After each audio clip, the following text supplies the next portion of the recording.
Sa mga balitang pambansa, hindi ikinakabahala ng House Prosecutors ang paghingi ng mga dokumento at impormasyon ng Korte Suprema kaugnay po sa impeachment complaint laban kay Vice President Sara Duterte.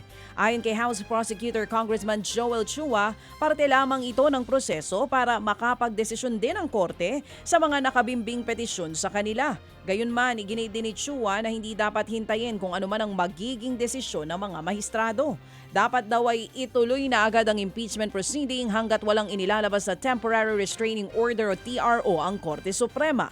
Base raw sa batas, malinaw na dapat umpisahan kaagad ang paglilitis kapag naisumite na sa Senado ang Articles of Impeachment. Ako po kasi naniniwala hanggat wala pong TRO na nilalabas ang Korte Suprema pagdating po sa impeachment. Dapat po ito magtuloy-tuloy. Nakalagay po sa ating saligang batas na dapat once na i-transmit na ang Articles of Impeachment, dapat mag-proceed na po ang trial.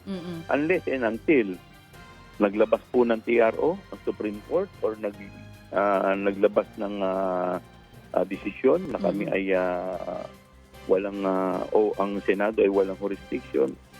Yan nga po ang tinig ni House Prosecutor Joel Chua. Samantala, kumbinsido naman si Justice Secretary Boying Remulla na sangkot din sa pagpatay ng mga nawawalang sabungero ang ilang dawit po sa madugong war on drugs. Ayon pa kay Remulla, isang halimbawa nito ang dalawang naaresto daw nilang sangkot sa droga sa Bulacan na nabisto nilang dawit din sa kaso ng missing sabongeros. Hindi na nagbigay ng iba pang detalye ang kalihim pero nakakulong na raw ang mga suspect sa Batangas.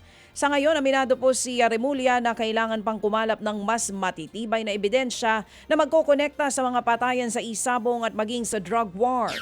Pero sinabi niya ito sa gitna ng patuloy na paghahanap sa mga nawawalang sabungero sa Taal Lake na pinaniniwala ang pinagtapunan ng mga bangkay ng mga nawawalang sabungero.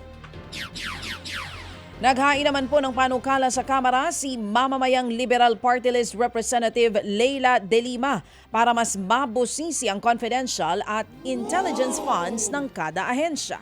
Sa ilalim po ng House Bill No. 1845 o ang CIF Utilization and Accountability Act ni De Lima, nais niyang luwagan ang pagiging confidential ng mga detalye sa paggamit ng naturang pondo. Sa ilalim nga ng panukala, mananatili pa rin namang confidential ang paggamit sa pondo. Pero oobligahin ito mga ahensya na ilabas sa publiko ang detalye sa paggasta kapag nakitaan ito ng anomalya ng Commission on Audit o COA. Imamandato rin sa panukala na gawing 10% lamang ng kabuuang budget ng ahensya ang ibibigay na confidential funds. Ang paliwanag ng dating senadora, kailangan na ng ganitong batas para hindi maulit ang mga irregularidad sa paggasta ng confidential funds tulad ng nangyari sa tanggapan ni Vice President Sara Duterte.